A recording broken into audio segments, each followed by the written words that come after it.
Hi, everyone. Thank you for attending today, our slide night presentation of our recent virtual studio residency participants.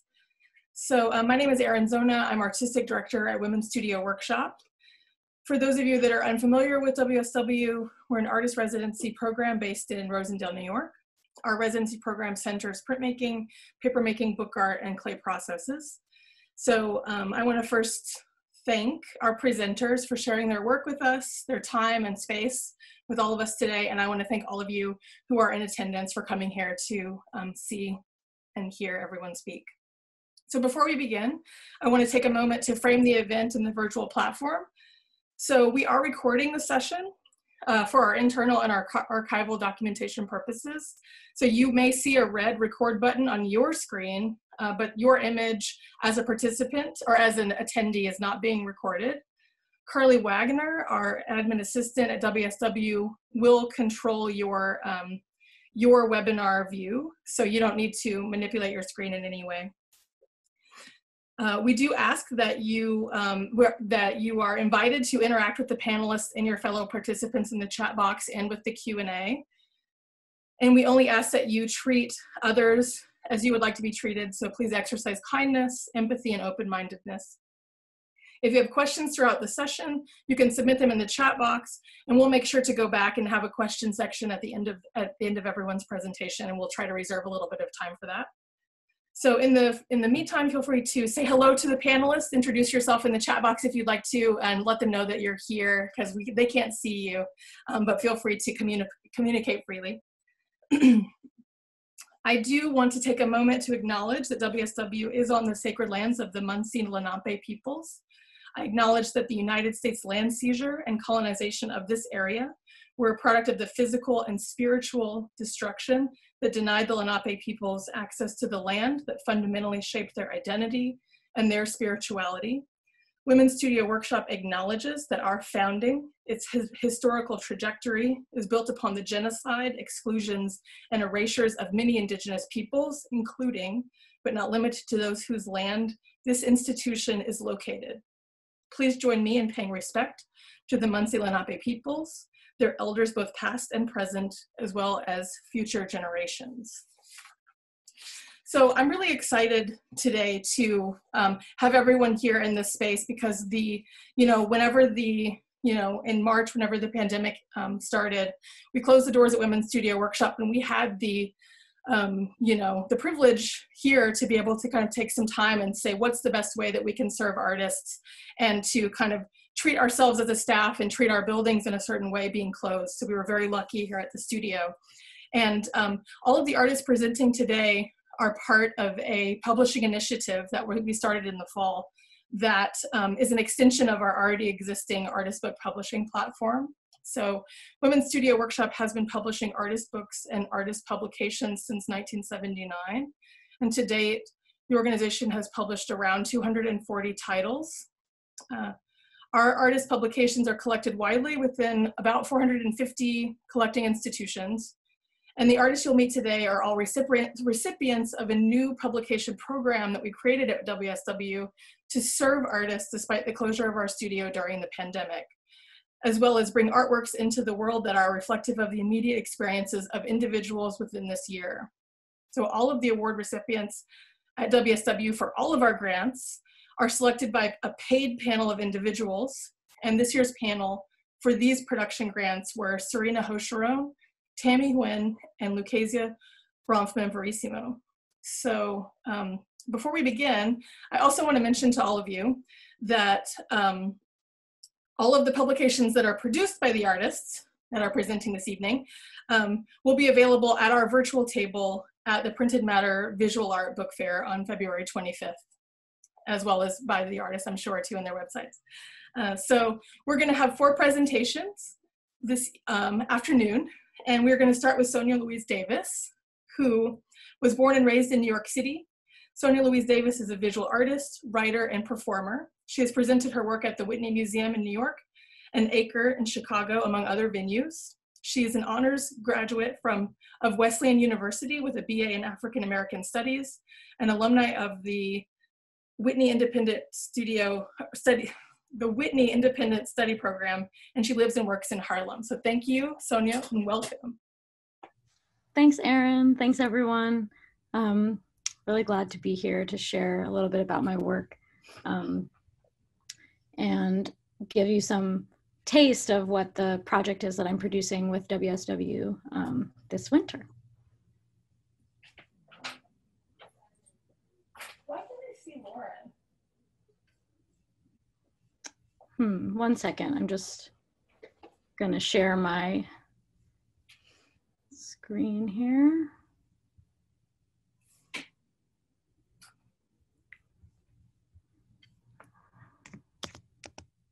Okay, Zoom. All right, here we go. So I'm really excited to give just to folks who don't know my work a little bit of context, but the most exciting part that I'll get to in a little while is sharing some behind the scenes photos, because I was able, as Erin mentioned, it's a virtual residency this time around, but I was able to make a safe trip and do a distanced session of printing, which I think was really, really important to me. The title of my piece is "We Must Be Very Strong and Love Each Other in Order to Go On Living." It's a quote from a piece of poetry written by Audre Lorde, and it really, it was something that I'd been kind of mulling around in the studio before the pandemic began, but once things got underway, it seemed kind of like the most salient phrase I could repeat again and again to myself in this time. This is an exhibition that I put together. A friend, Carlos Rosales Silva, was the curator, and the venue was Sadie Haley Projects in Minneapolis. And this was the beginning of, I think, some of my work that incorporates writing. So I'm a visual artist. I make weavings. I make large-scale wall paintings and kind of like interventions in spaces. But starting around 2016, 2017, I really got into writing as kind of adjacent to my work, or sometimes inside of my work. And so I just wanted to give a little bit of an overview of how that, I think, has become part of my practice. Here's an interesting quote, I think, that could frame our evening together. "You are a living, breathing star, and your ancestors are with you. Be as fly as you want to be." Just a few more install shots from that exhibition.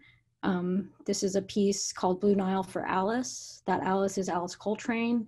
Music is one of the most important things to me.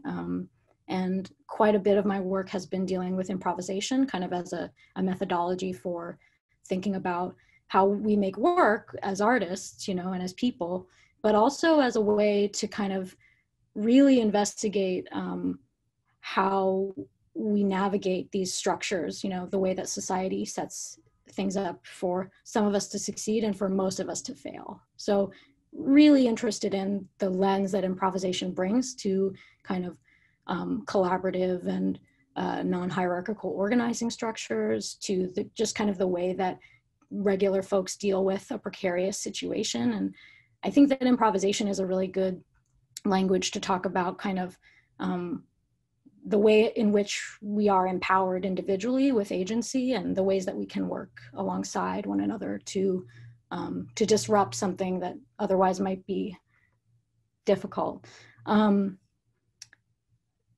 A lot of times in my work, I'll bring the text and bring the kind of score making really apparent in the work itself. So this was a performance that I did at the opening reception for this exhibition.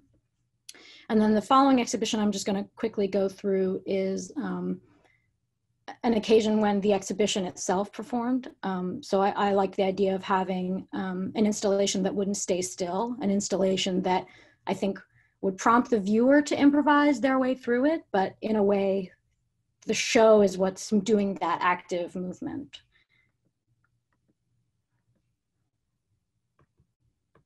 So I went to this gallery, Rubber Factory, and I hung an exhibition of my work, and then I returned to the gallery every 3 weeks and I rehung the show.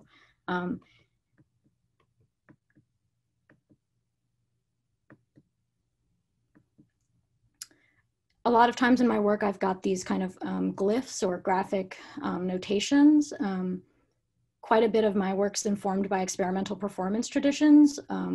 Free jazz, for example, has quite a few practitioners who've kind of done away with the traditional score, in terms of sheet music that musicians would read, but have invented their own symbols and signs that they know how to interpret. And so I've been kind of developing something similar. And this particular piece is, I think, intended for 4 dancers or 4 pens, 4 colors, 4 voices. And then writing, I think, has gotten much more like explicitly in my work. In this case, it was directly written on the gallery walls. These are some examples of some texts that became kind of mantras for me. Slow and soft and righteous, put freedom in context. And then this is a quote from a talk that I attended with Torquaze Dyson and Christina Sharp. How does abstraction help us breathe? Another piece that I think is more directly in line with the work at WSW, because it's coming out of this moment when I was reading quite a bit of Audre Lorde. Undersong was the name of a compilation of some of her poetry. And so this is an example of the ways in which I was letting the notation get more expansive. I hung that piece, which is called Undersong, in a straight line from the top to the bottom of the gallery, because it was involved in a group show. And I continued my kind of writing on the gallery walls as a practice. And I felt in this case to bring in quite a few more texts that were not self-written, but that were written by kind of a collection of Black women writers and artists who I felt in line with. This quote is, "We evolve in relationships of mutual transformation." That's from Adrienne Marie Brown. I'll continue. These were the other quotes that I used in that exhibition, but the Adrienne Marie Brown one is the second one down, and the longer section it's from says, "Sometimes what is happening in the world is so terrifying and urgent that we forget our complexity or wonder why we would spend time on ourselves or take time for our friendships when there is so much external work to do. What I am noticing is that it is not a privilege to practice co-evolution through friendship. It is the deepest work. I believe it is how communities have survived." So this kind of takes me directly into the piece, "We must be very strong and love each other in order to go on living," which I just want to mention was kind of stewing in my mind at the end of March and early April, but I was really fortunate to get this first push through the Laundromat Project, which is a fabulous organization doing really, really impactful work in New York City. They're based in Bed-Stuy now, but they've been all over the city in different communities of color. And they launched an initiative during the pandemic to fund alums with kind of micro grants to get work out there for digital platforms. And so I wrote the text as a digital piece, and I felt like it needed something to ground it. So I actually recorded audio of myself reading it, which felt important for the rest of my work, given that I do some performance-based work and that I feel like my voice is very present and important. But the opportunity to expand the piece with the production support from WSW was actually just really timely and felt urgent to me to be able to mark this moment with an object. I make plenty of ephemeral things in my work, and something about this difficult time and this moment, seemed like, we want to remember exactly what was happening when. Not to re-traumatize ourselves or to relive it in any way, but it just feels so unprecedented and unlike anything else that I actually wanted to have some kind of an object that other folks could hold. That's also why I felt strongly that it be hand printed, so that that intimacy and that kind of, that touch would be there, right? I mean, this is a time when we're really longing for touch. So, writing from my oh no. Let's try again. From my Harlem apartment, more than 3 months deep into pandemic quarantine, as unrest has pushed many of us out onto the streets, I am starting to see what has lifted with the smog. Yes, this moment is a historical one, ripe for change and unprecedented in many ways, but also displaying all of the same patterns of state violence some of us have long condemned. I think it's true that this uprising is a convergence, representing neither accident nor coincidence. And I know we must trust and take care of ourselves to be ready for whatever comes next. On May 19, I write the following in one full page of my journal. From my fire escape, seated on the wooden folding chair I've shoved out my bedroom window, I get to witness growth, change, and time in general at an altogether different pace. The daily updates of spring's arrival, buds on bare branches become soft and curly baby leaves overnight. After a rainy few days, my view is altered entirely. Many more neighbors are fully obscured by shady tree cover. The birds are perpetually active, even during thunderstorms, chattering, cooing, making endless flights from branch to rooftop to windowsill and back. When a breeze changes directions, new sounds and smells are suddenly present. I am aware of every layer of my hyperlocal ecosystem, have learned the timbre of the barking dog in the backyard 6 lots down, seen the changing light reflected off new construction behind us that bathes our afternoons in a pinkish hue, felt the gradual movement of the sun, know now how much daylight I'll get between the end of the noisy workday on that job site and the sun's dip behind the roof of the gut-renovated building one over, after which point only our west-facing windows get blasted and the houseplants adjust their lean. So it felt important that the book or that the piece be in my voice. And I think similarly, it's felt important to kind of find out and listen deeply to figure out exactly in which ways it would translate to an object.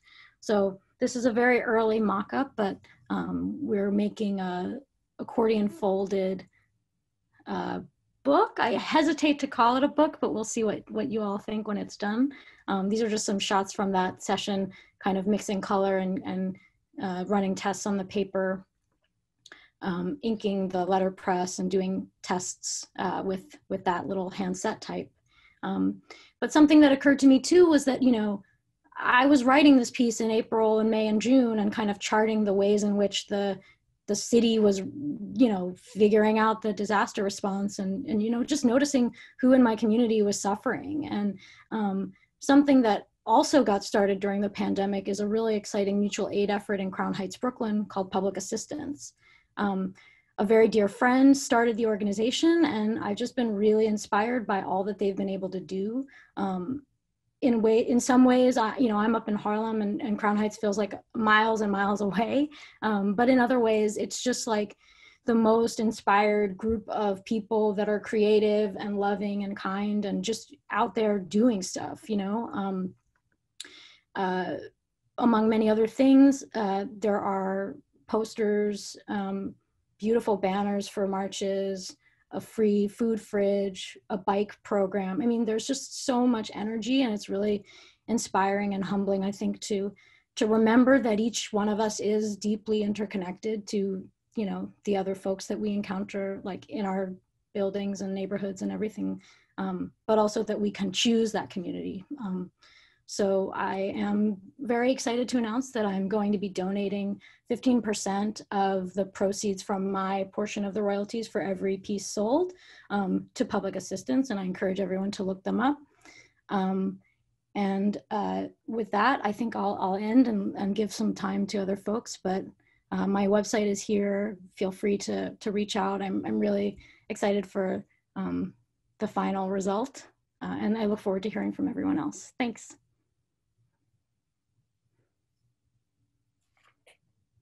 Thank you, Sonia. Our next presentation is by Andres Hernandez. Andres Hernandez is a self-taught queer Mexican artist currently based in the border city of Tijuana, Baja California. Their work aims to document and explore personal experiences centered around intimacy and vulnerability. They've been featured in a number of publications, such as Cult Blood, Pineapple, and Inverosimil. All right, hi, Andres. Hi, thank you so much, Sharon. Yes, thank you. Thank you so much for everyone being here. I can see your names. So yeah, I guess I'm just going to start with my presentation. I'm so excited and I'm also very nervous. So please forgive me if I'm shaky or, I stumble on my words. But yes. So for those who are new to my work, I am basically an illustrator and writer. I called myself a writer before I even called myself an illustrator or an artist, but I do both. I guess it's because I don't know if I'm good enough of a writer or good enough of an artist, but I know that if I put them together, I somehow get away with it. So yeah, my work mainly deals with intimacy. All my work also is based off of conversations that I have with mainly my partner now, and before with people that I used to date, or just like experiences in my personal life. Um, but yeah, now my work is more centered around the personal and the political and how those things blend together to create like a personal narrative of what I experience day to day. So that brings me to the project that I worked on for this grant, which I'm really grateful for. It was a great opportunity, and yeah, I'm just really excited for you to see it. The name of this scene that I worked on for the last 2 months is called "We Used to Move Through the City Like Doves in the Wind." And I call it a scene because that's what I proposed. That's what I proposed when I applied for this grant. But now that I am finished, I would call it more like a graphic novel because it's so long. It's 84 pages long. So yeah, I'm going to be talking a little bit about what it is that you can find inside it. So the title of this scene came about with this album, the album Control by Sisa. I listen to this album almost every single day, and everyone that knows me knows this. And I don't know, I just love the bridge of the song where she mentions doves in the wind. I love that imagery of pureness and freedom. And, in the song, she talks about the way that her body is like doves in the wind. And I relate this to many other things. I relate this to my own freedom of expression with my own gender identity and my body. I relate this to the freedom that I have, but also the freedom that I don't have living at the border in Mexico, in Tijuana. How doves don't really have to, you know, sustain to any sort of borders or limits. They can just travel the world or the city however they like. So yes, the sentence "we used to move through the city like doves in the wind" has been in my mind for a long time. Ever since quarantine began, it was something that I would repeat to myself over and over in a very like nostalgic kind of way, just to remind myself of all the good times and how valuable and just like precious they were, and how I did realize how precious they were, but now I look back on those moments and those memories and saw them as something even more precious and even more valuable, and very in a very nostalgic kind of way. And I just wanted the whole scene or graphic novel to feel that way, very nostalgic, very emotional, very retrospective and introspective as well. Um, well, yeah, I already talked a little bit about this, how like in classic literature and in classic, Greek mythology, doves represent love and pureness. And when I look at this painting of Aphrodite and Eros, I think about my partner and me, Neville, and I think about our purity as people and our humanity as well. So I'm going to read an excerpt of the beginning of the scene for you, which kind of sets the tone for what it becomes later on. And it goes like this. Sorry, my computer is lagging a little bit.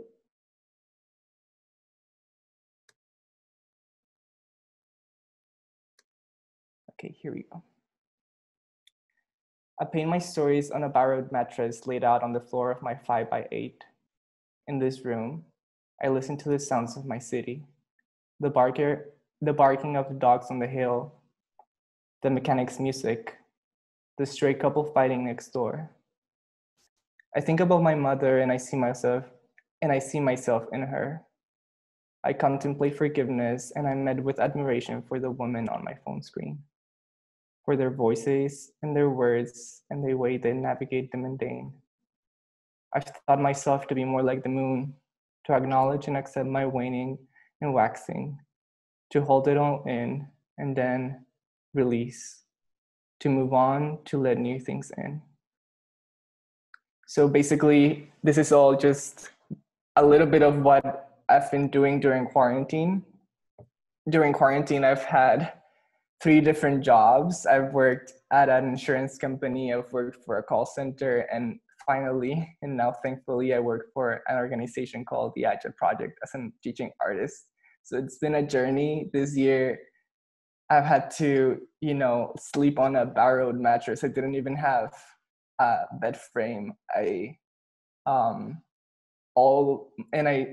only thing that has been consistent has been my work and my art, and like the fact that it's finally taking form and shape and going out there into the world as something physical. It's so it shakes me so much to think about that. So when I read this, I truly it was like this way. It just sitting in my room on this mattress, drawing and writing and sketching.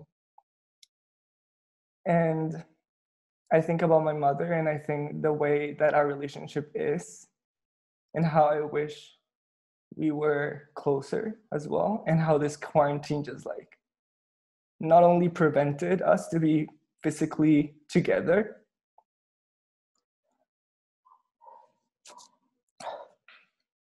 but also how much our relationship has been becoming better and better with time, and how my gender identity as a non-binary person, just I see so much of my sisters and my mother and in myself. And when I talk about, sorry.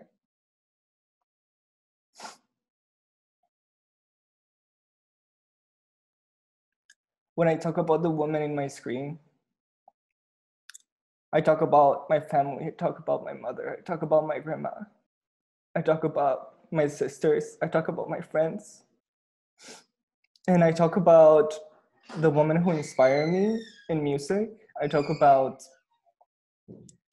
Jill Scott, I talk about Erykah Badu, I talk about so many others that just inspire who I am and how I navigate the mundane. And I also,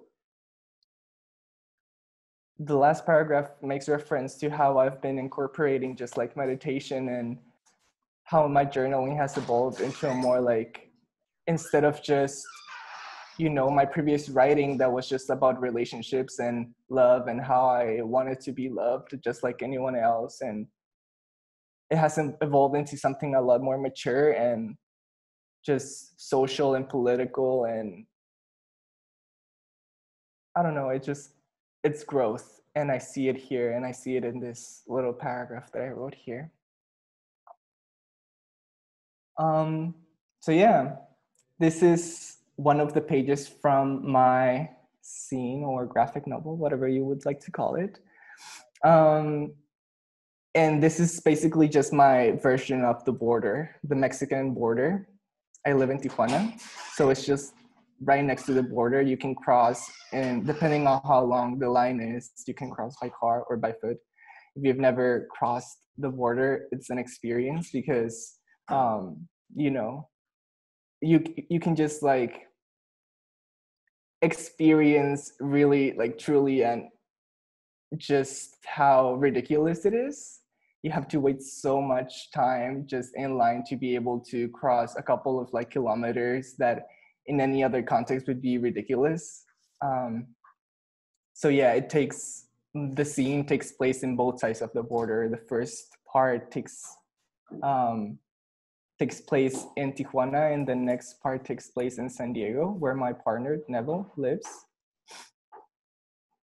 I incorporate a lot of hands in the scene because I think hands are very expressive to me. They, are able to reference mainly like the themes of touch and being able to be physically intimate with someone, or in many different ways. It doesn't just have to be with a partner. It can also be with a family member. It can be with a friend. It also referenced the theme of creation, how my hands just make me someone who can transform my lived experience into something that is visible and readable, and just people can hear what is inside of me, and people can just see it as a visual representation of my art in like paper. And here I make reference, well, I'm going to read it. It says, "Lovers just like us, separated by the doings of those whose understanding of the world does not fit tenderness," which is just like a little bit of the writing that is in the scene. And in here, I reference how the pandemic, when COVID-19 started, I had to, face the fact that the border was going to close, and I don't have American citizenship. I'm Mexican. So for those people who do not have American citizenship or a work visa, we're not able to cross right now to see our friends or family that we have over there. And in my case, I was also not able to see my partner. I'm still not able to cross the border till this day. It's been almost 10 months. So yeah, I make reference to the way that political situations can affect the way in which people interact in the most basic or intimate ways, like from the most basic to the most intimate ways. Then here I write, "These days I've been scared to acknowledge the imperfect nature of my body." This is another theme that I go into with this scene, which is just my own gender expression and the way that I'm trying to cope and evolved in my own ways, taking my time to just like find who I really am and how I want to showcase that to the world. I think my art is the only thing that's truly accurate to how I feel inside, but I would also like to just slowly evolve and grow as a person to be able to showcase that with my own body. And then here, this is another part of the scene where I go into one of the most, I guess cliched or common themes that we are seeing right now about just the way that communicating through our phones and through texts can be so strange. Just, this is like a little technological object in the palm of your hand, but also it can be just like the only connection that you have with the people that you love. And this is a little text, or all of these are texts that my partner and I sent to each other during the middle of the pandemic. And then they say, "I've been crying. Today is hard without you. I think of your voice and your smile and miss you." And then he replied, "I miss holding you. I miss dancing with you. I miss my arm underneath the pillow as you lay on it. And it's so painful." And I think here I realized how much our texts to each other just read as poems, literal poetry. I don't know if that's just like egotistical or thinking too much of myself, but I do truly find value in the words that we share with the people that we interact with every single day. Every interaction that you have can be valuable, and it can be put into art and can be placed in some way to serve a greater purpose.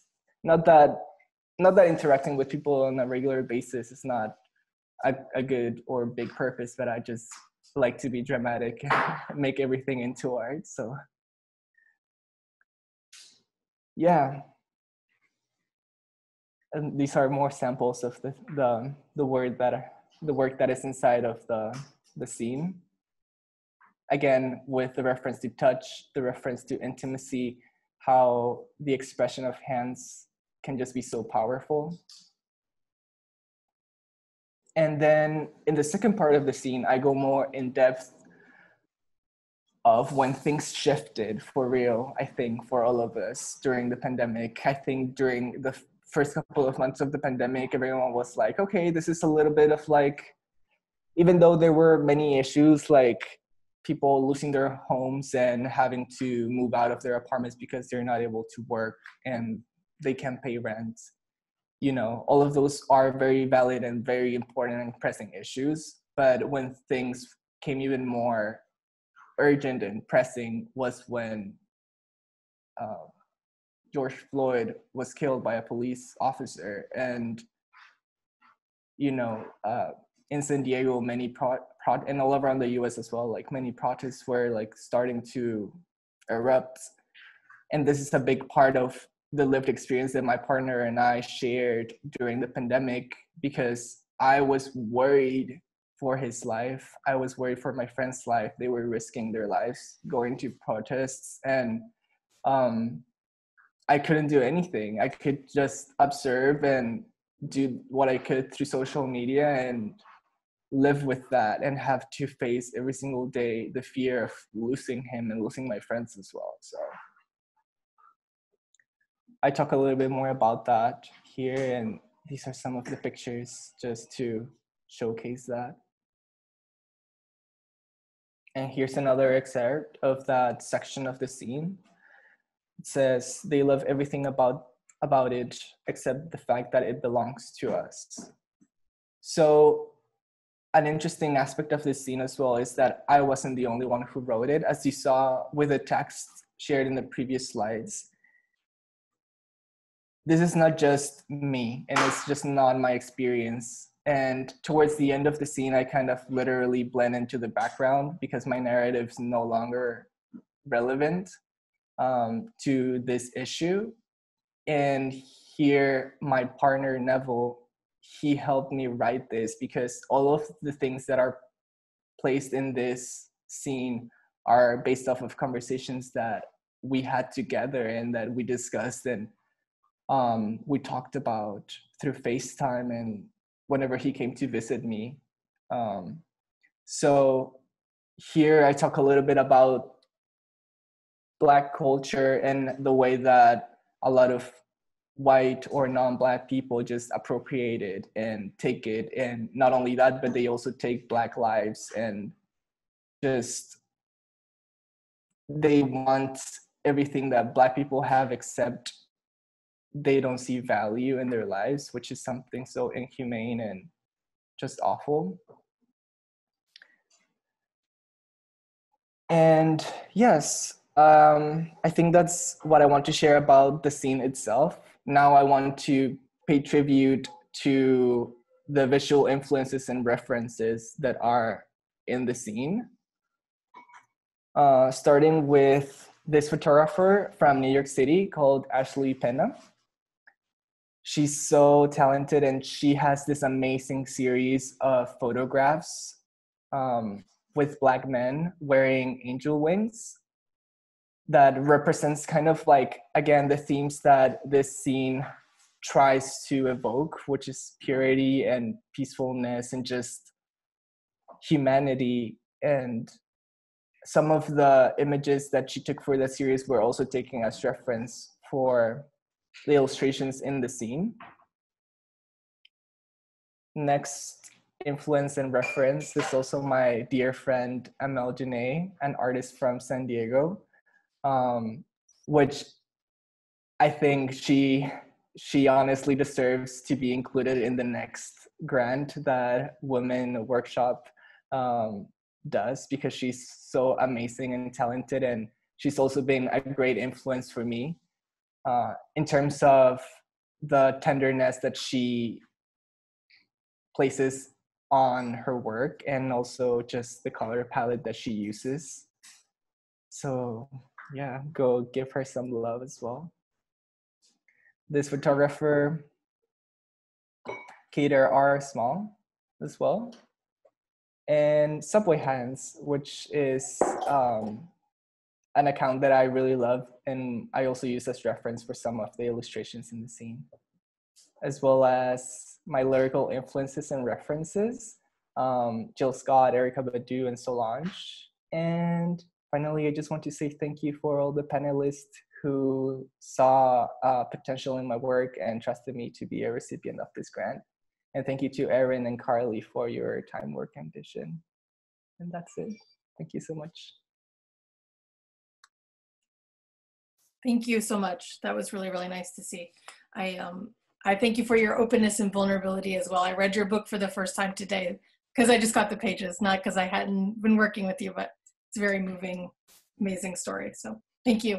Okay, so next up is Damali Abrams, the Glitter Priestess. Damali Abrams, the Glitter Priestess, is a New York City-based artist, a Reiki practitioner, and educator. Damali attended the Whitney Independent Study Program and earned an MFA from Vermont College of Fine Arts and a BA from New York University. Damali is currently a creative in residence at Brooklyn Public Library. She's a recipient of the Queen's Council on the Arts New Works Grant. Welcome, Damali. Thank you, Erin.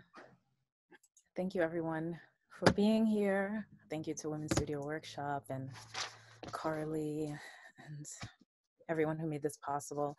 It's great seeing the other presentations as well. Really beautiful work. So, okay, let me share my screen. Sorry, I should have had that ready.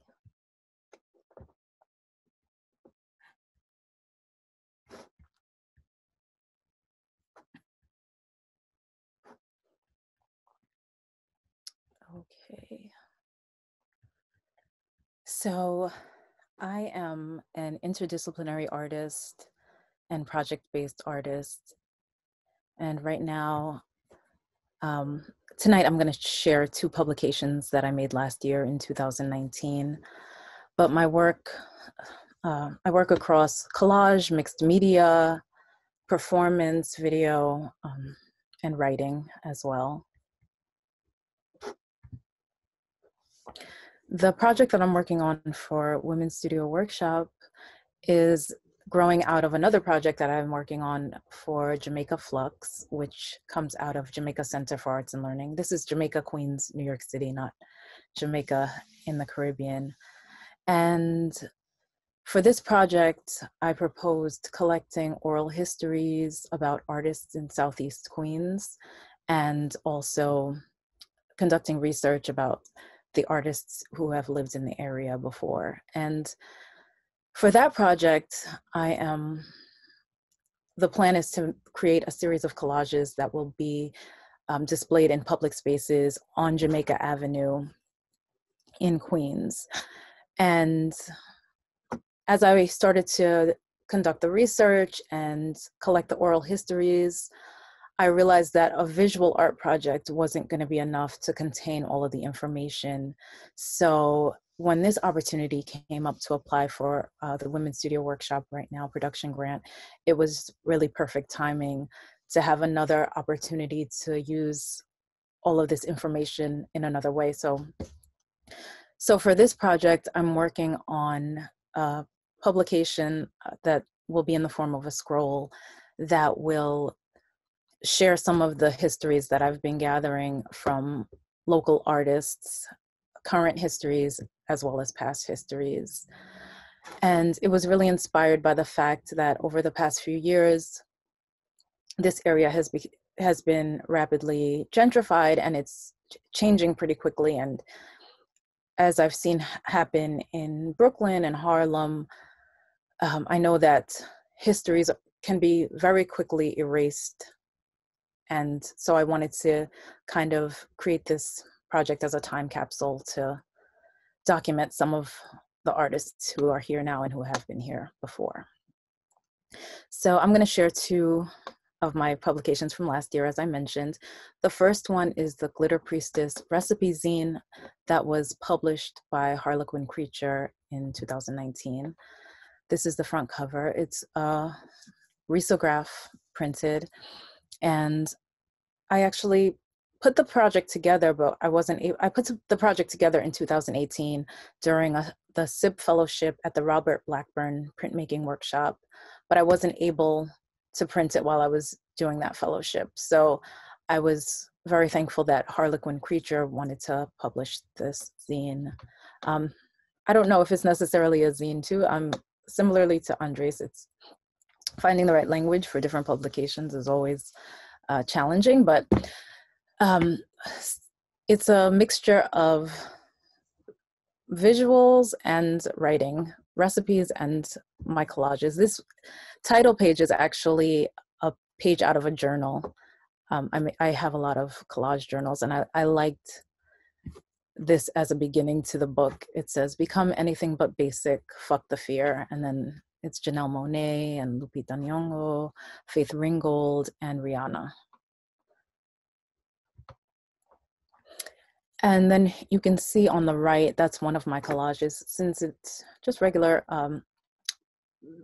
Riso prints, it's not like very high quality prints. And some of the collages that I've shared in this zine will also be in the second publication I'm going to show you, but there'll be a full color in that one.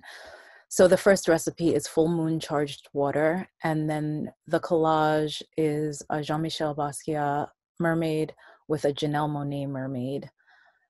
And over the past 5 years, I've been creating a series of mermaid collages, Black mermaids specifically. And this recipe is Lavender Wine Self-Love Potion. This one is Glitter Priestess Enchanted Lavender and Rose Water. So all of the recipes in this book are kind of supernatural and metaphysical. This is mugwort and selenite oil for enhancing psychic powers and psychic protection. And a warning, avoid contact with mugwort during pregnancy. Just as an FYI, that's a continuation of that recipe. It's another collage. And this collage is one that repeats in the publication I'm going to show afterwards. This is rosemary oil to protect you from negative energies and entities. And this Willow Smith collage on the right, her t-shirt says never underestimate the power of a woman, but also the mermaid tale comes from the book Jambalaya by Louisa Tesh. And it's a text about Yemaya, who is a Yoruba Orisha who's often depicted as a mermaid and is one of the many influences for my Black Mermaid series of mermaid figures throughout the African and Afro-Caribbean diaspora. This is Glitter Priestess Enchanted Lavender and Rose Ice Cubes. This is one of my favorite recipes because it's very simple. If you have dried lavender and rose that you get from an herb store that you know is food grade lavender or rose, and then you can sprinkle it into your ice tray and then fill it up with water, and then you'll have these beautiful ice cubes.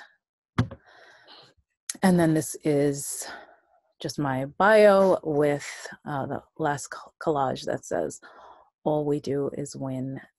And the women in that collage I took from, I think it was a travel brochure to like Travel Africa, you know, some very generic kind of thing, but I loved the image and wanted to reuse it. And then this is Harlequin Creature's title page that they have in all of their books, or all of the books in this series. This was part of their social justice series. And that's the back cover. And then the second publication that I'm sharing is called Obia Man Meets Fair Maid, and it was funded by the Queen's Council on the Arts last year. Big thanks to them. So this is the front cover of that book. And the text in this book all comes from my father's book, a book that my father published in 1996 called Metiji, The History and Culture of Guyana. And I wanted to show how both of my parents are from Guyana in South America. And I wanted to show how growing up with my parents immersed in the culture in Queens, New York, influenced so much of my work, and so much of the way that I work is influenced by growing up constantly hearing folklore and constantly hearing about folk remedies and mythological figures, etc. So this is the first page. These pages are from my father's book. And I wanted to start with a map showing Guyana. A lot of times people mix up Guyana in South America with Ghana in Africa. So I started with these pages showing where Guyana is, a little bit of history. His book is very thick and very comprehensive. So this is just very short excerpts that I've used for the purposes of this book. And then you see on the right, this is one of my collages called Roses at My Lips. And this was actually licensed this year by the Timeri Film Festival, which usually is based in Guyana every year. This year it happened virtually because of the pandemic, but I was very excited that they licensed my image in order to promote their festival. And then on the left, it talks about mysterious spirit beings, and an Olhaig is a person who has supernatural powers and needs to suck the blood of babies to stay alive. And you'll see these kind of figures come up a lot in different cultures. So by different names, similarly to mermaid figures, which come up in a lot of different cultures. And they're not always mermaids. Sometimes they're amphibious beings who live on land and sea, but again, recurring themes that go across cultures in the African and Afro-Caribbean diaspora. This piece on the left was a print that I made at the Robert Blackburn shop, and it says, "Fuck off," said the shimmering, moody black mermaid. "Your racist microaggressions have no power here." And it's a pronto plate lithography print over a watercolor monotype print. So, and then on the right, it talks about how Britain outlawed spiritualism in Guyana. Guyana used to be British Guyana up until the 60s when they gained independence, and I think 1964. And my father will talk about how before independence, it was illegal to play African drums. It was illegal to light candles, and there would be raids where the British police would come and bang on people's doors, and they would have to hide their drums and hide their candles and hide all of the cultural and spiritual practices that had been maintained. Guyana is largely East Indian, Indians from India, from Southeast Asia, and Africans, and then there's a large Amerindian population.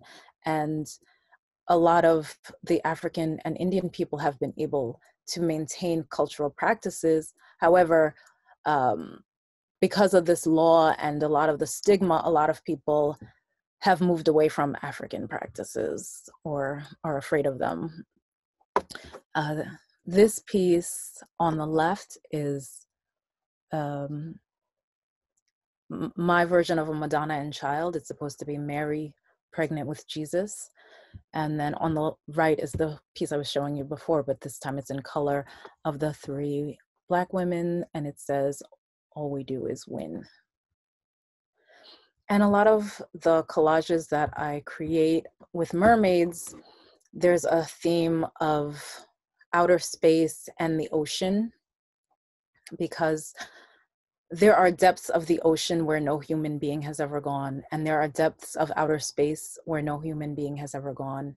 And I imagine those spaces connecting as one space, and that's where my mermaids live. So a lot of times you'll see the space and sea themes coming together. This is an embroidery piece that I made with the ingredients for third eye opening oil, mugwort, rose, and amethyst. And then there's a page from my father's book, which talks about common bush medicines, which are herbal remedies, tonic for men, backache remedy, bellyache, common cold, diarrhea, eye troubles, gas, pain, etc. And this image is a young boy as a mermaid, and it was on the cover of a Queen's Parents magazine, and it said Queen's Teens, and I really loved the image and his joy, and he reminded me a lot of my nephews and godsons, and it says, "You have the right to feel safe in your own body," because he's at the age where families have to start worrying about their Black boys, even though he's adorable still, but now he begins to be perceived as a threat, even younger than this, actually. Black boys will suddenly begin to be seen as a threat. Normal childhood behaviors are seen as threatening or frightening and invite violence, right? So a Black man's body is an invitation to violence, and it's justified that he shouldn't have been walking that way or dressed that way or moving that way or whatever it is that are just regular human behaviors, but within certain bodies, they become dangerous or become perceived as dangerous. So you have the right to feel safe in your own body. And this one is on fabric.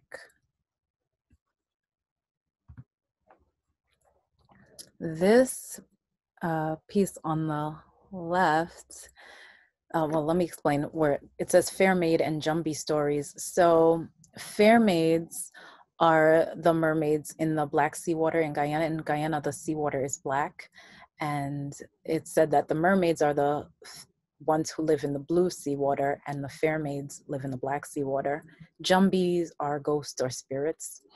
And an Obia man is someone who practices spiritualism. So this is the page where the title from this entire book comes from, Obia Man Meets Fair Maid. And the collage on the left is a mixture of Shinkole. It's this mermaid figure is a Kanye West mermaid that I had a photo of that I printed. I made a pronto plate lithography print, and then Shinko laid that onto a watercolor monotype print, and then I painted over it. So these elements are all stuck on. And then I hand wrote, you can't read the writing, but it says, "If they tell you it was suicide, avenge my death." And that was a reference to people like Sandra Bland and many others who kind of mysteriously die, and then they say it was suicide. And so for myself, I wanted to put that out there, that if anyone tells you I committed suicide, it is not true. So avenge my death. That's not to everybody, but the people who need to avenge it know who they are.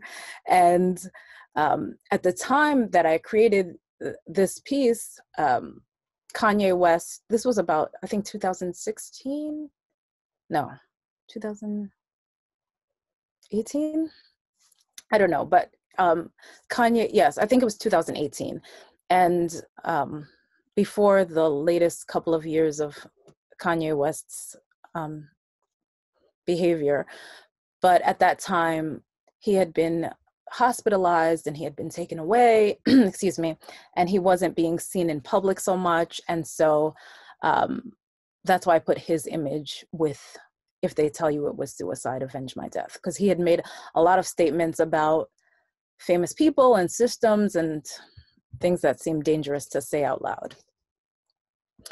And then this piece on the right, it says, "Please touch my soft pink chakras." And that is all collage text. And then it's glued onto coffee dyed paper that also has a pronto plate lithography print of the page that says Obia Man Meets Fair Maid. And it has some burns in it. The two little holes in the text at the bottom were burned in with incense. This is the centerfold, and it is pregnant Serena Williams, and it says, "It's okay for me to have everything I really want and more." I had created a series of mermaid collages that had these positive affirmations built into them. And again, you see the theme of space. This piece is called The Batten, and not a mermaid, but another kind of mythological figure that I put together, also on coffee dyed paper, which I got really, it was something that I did with my students. I was teaching at York College, and we were looking at the work of Robert Pruitt, and one of the students was really excited about the fact that Pruitt was dyeing paper with tea and coffee. And so I started to experiment with it so that we could do it in class. And it's something that I fell in love with for my own practice. And this page says, "African spirits prevail," which I thought was a nice place to end the book, was with my father's pages that said, "African spirits prevail." And then this is bio again, and this is a photo on the left of myself and my father, and an image of me doing a live collaging performance. In 2019, I started to do these performances where I created collages in person, eventually incorporating video projections and music. And this was also inspired by teaching my students at York College. We were looking at the work of the artist Chantel Martin, and she does a lot of live drawing performances. And I was wondering, well, what would happen if I created collages as performance? And it became really exciting. And the last one I did in person was in January of this year for the Exponential Festival at Parallel Space. And then, a couple months after that, we weren't able to do any more live performances, but I did do quite a few on Instagram Live. So it was different, and then this is the back cover, which is, so you can see these two next to each other. The one on the left is the pronto plate lithography print, and this is the original page of it on the right. It's a pronto plate lithography print that I cut out and then glued onto coffee dyed paper with a couple of elements collaged on. So thank you so much for listening and watching. And you can follow me at Damali Abrams. Thank you so much, Damali. Our next presenter is Maya Beverly. Maya is a Georgia-born artist currently residing in New York. In 2020, she received a BFA in studio art from New York University, where she was a Martin Luther King Jr. scholar and studied abroad in London, England. She has a multidisciplinary practice, and her work is primarily centered around sculpture, installation, and painting. Recurring themes of interest in her work include the power of objects, the act of adorning, societal expectations of beauty, distortion, and manipulation. Her process involves combining material from personal archives and other materials that are imbued with cultural history and tradition. Welcome, Maya. Hi, thank you. Thank you for the introduction.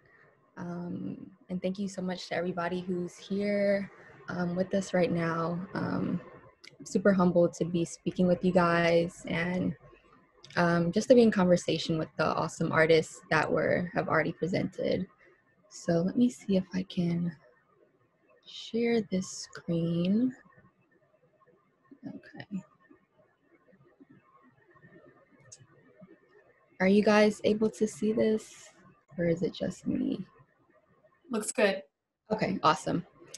So yeah, I am a recent graduate of New York University.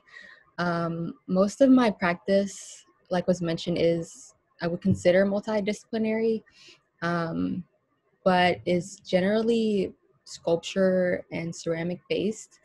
Um, right now, due to COVID, it is kind of been difficult to maintain that. So as you'll see in the project that I'm working on, I've kind of been doing a little bit of experimentation with what I am now moving in towards.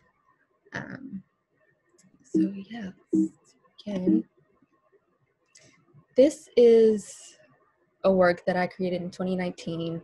And I chose this work because it kind of contextualizes all of the work that's going to be following. It's titled Impale. And really what I'm thinking about with these works is the idea that essentially adornments can be interpreted as extensions of the body.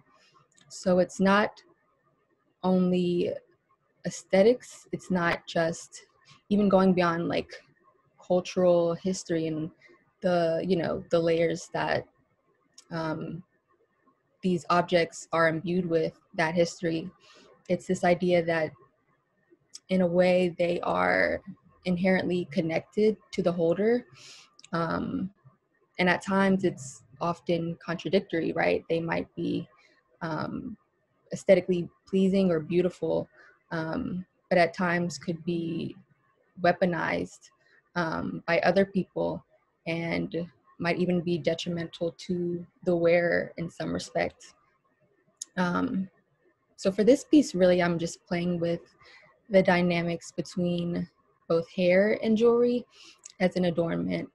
And then to further contextualize, you know, this idea of extensions and how they're weaponized, thinking about, you know, dress codes and certain dress codes in work environments in school where hairstyles like braids or certain jewels are not allowed, or oversized clothing, anything that is generally associated with being Black, being a part of Black culture, how oftentimes these objects are demonized and weaponized. So I see that as, in a way, being inseparable from the wearer. So I'm thinking about, okay, what can we kind of learn about these objects, and in return learn about how, you know, they're being perceived by other people as well. And here's one of the earlier series that I did, kind of setting the foundations for what I was thinking about. These works were inspired by a set of paintings that I did around 2016. So just trying to figure out exactly who these women are. A lot of times I'm working from, you know, the facial features of my friends or families. So trying to kind of create an iconography that I can relate to, and that other people who look like me might see themselves in or be able to identify with. So yeah, here's just kind of starting off with the more figurative works, and then now I'm also thinking about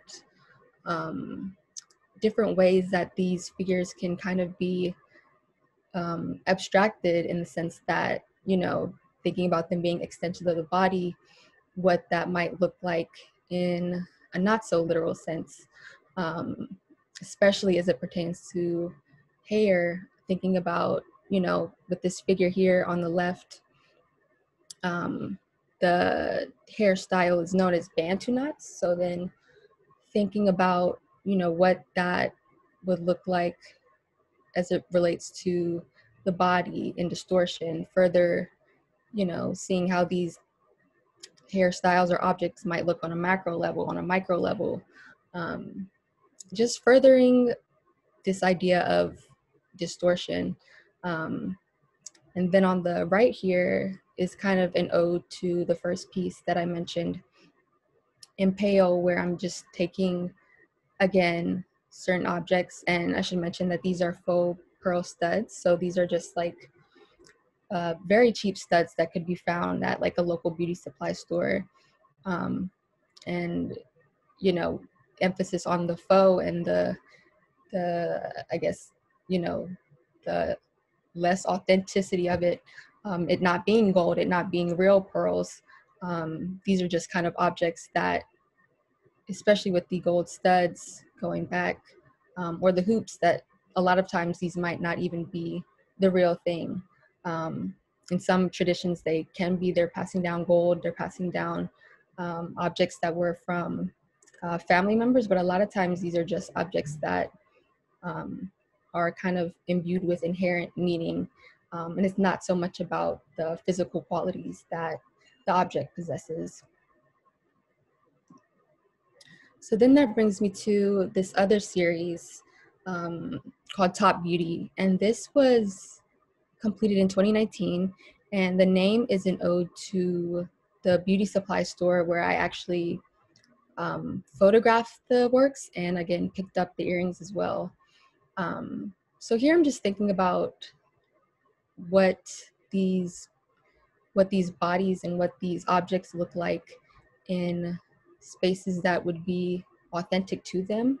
And then again, thinking about like the area itself of Brooklyn where Top Beauty is located. It's an area that's increasingly becoming gentrified, and I go to NYU, and NYU's campus is probably 3 minutes away.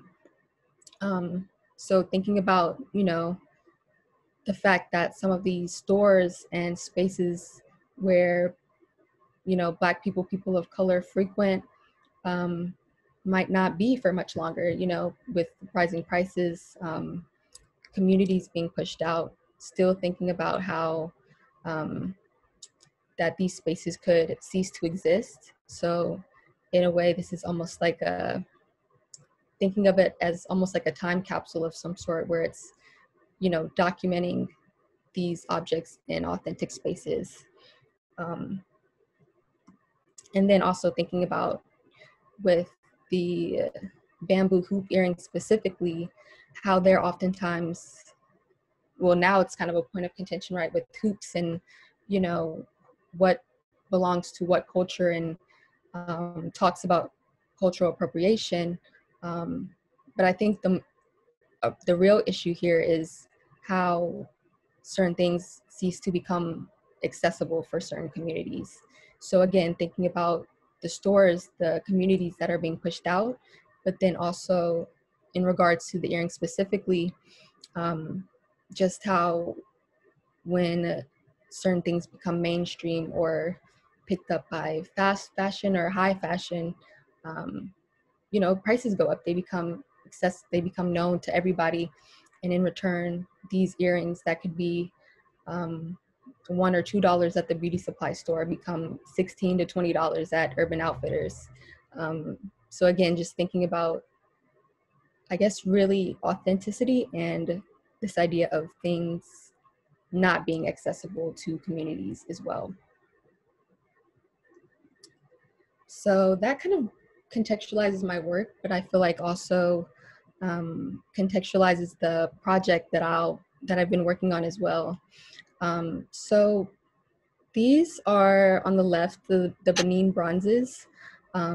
As some of you may know, are kind of becoming a major point of contention as it relates to the repatriation of objects, so sending them home, sending them back to their country of origin, which is present-day Nigeria.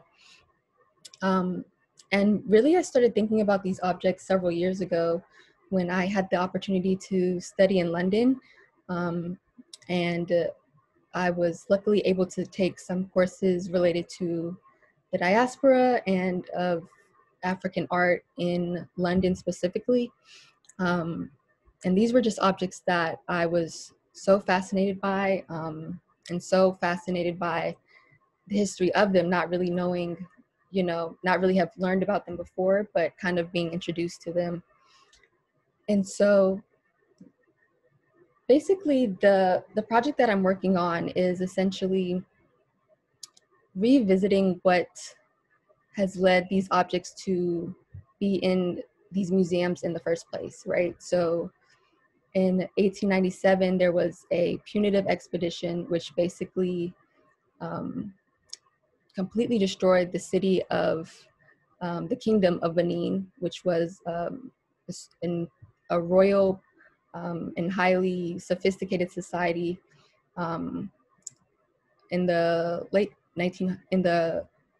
1800s, and basically was the start of colonial practices in Nigeria. What led to that, and how these objects were essentially looted from the palace, taken by the British military, and then in return placed in all of these institutions and museums, specifically throughout the Western world, so in Europe and in America. And right now, I think it's so important that we are kind of revisiting these, I guess, atrocities, violence, instances of, brutal colonial conquest, because we're also thinking about how these different practices have manifested themselves in numerous ways today. So then going back to this summer with, as many people have mentioned as well, the protests and the killings and just all of the just various legacies of colonialism that are happening today. And so luckily these sculptures and the Benin bronzes have kind of been given this new light, in the sense that people are revisiting them, but it's also like so many people have been talking about this for so long. So it's just, I guess, furthering the spotlight, just giving them a light and letting people know what exactly the history is, and why the case for returning these objects is so important, and so important to not only learning about the objects, but to Nigerians and their culture as well, and how it's not accessible to them as it is for us, but it's not even really our history. So yeah, truly just making things accessible again to the communities in where these objects have this legacy, and then making amends with the people and the history that is still reconciling with all of the impacts of colonialism. But this is kind of just an issue I feel like that resonated with me personally, just being an artist and being a sculptor as well. But yeah, and then here are just some more context of where these objects are located. The two largest collections being the Ethnological Museum in Berlin and the British Museum. So seeing that on these lists, there are no Nigerian museums that have a prominent collection of these objects, which is super sad, even to think about, in the fact that there are now conversations of, returning these objects, but oftentimes they will be on loan. So it's not like Nigeria will get to keep them for themselves. It's something that they will receive, but then likely will have to be given back to countries like France and countries like England, which frankly doesn't make that much sense, given the history and given everything. And so to wrap up, this is just what the project will look like that I'm working on. On the left, it's going to be the museums and the institutions where these works are located. So I'm going to be picking a select number of images referencing the Benin bronzes and where they can be found or located by their accession number. And then on the right will be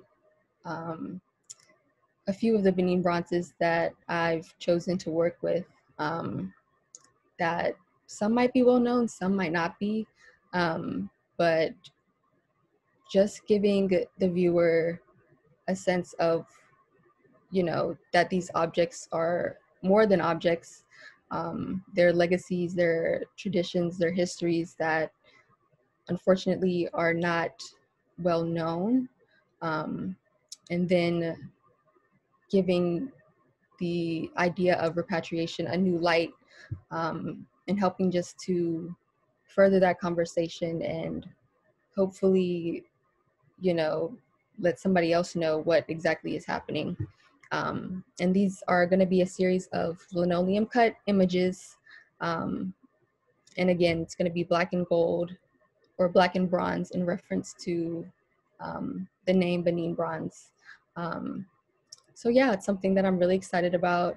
And it's just a way to, I think, further the conversation that so many artists and scholars have been having, but just to kind of keep that momentum alive and say that, no, like these objects are really something that need to be returned. And given everything that's happening now with holding institutions accountable, I think it's something that's really possible and should, of course, be considered. So super excited to be sharing this with everybody.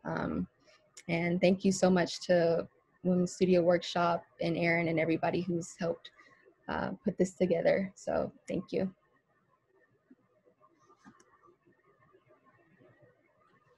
Thank you, Maya. Well, that was our last presentation. I do want to ask everyone who was presenting this evening before we say goodbye, if you don't mind to turn your camera on so that we can all at least wave goodbye to everyone. It's really been an honor, to work with you all, and we're still all working, as you all know. We still have, almost all of us have a lot of work still left to do, but it's been a lot of fun getting to know you through Zoom and working on these projects and bringing them into the world. So it's good to see you all here in this place. And thank you to the audience as well. I don't really know how to do applause on Zoom. I don't think they've really fully figured that out for the webinar, but I usually just go like this. Thank you all so much. Thank you so much. Have a good night. Thank you. Thank you, guys. Bye. Bye, everyone. Bye. Thank you so much. Thanks. Mm-hmm.